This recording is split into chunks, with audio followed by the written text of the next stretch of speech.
Azerbaijan में अर्मीनियाई फौज की शिलिंग से 13 शहरी हलाक हो गए। अज़रबैजान के शहर गांजा में अर्मीनियाई अफवाज की जानिब से दागे गई मिसाइलों के नतीजे में 13 आम शहरी हलाक हो गए हैं।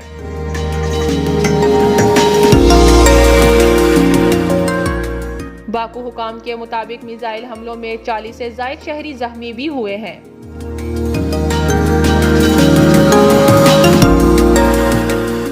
दूसरी जानिब अर्मीनिया ने भी अज़रबैजान पर फायरबंदी मुआहदे की खिलाफ वर्जी करने के इल्ज़ामात आयद किए हैं।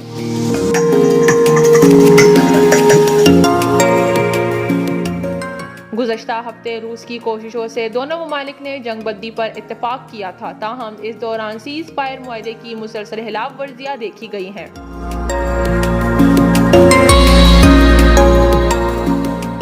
मुआहदे से कबल नगोर्नो काराबाख के तनाज़े पर दोनों ममालिक के माबैन शदीद झड़पों का सिलसिला 2 हफ्ते से ज़ायद अरसा जारी रहा था।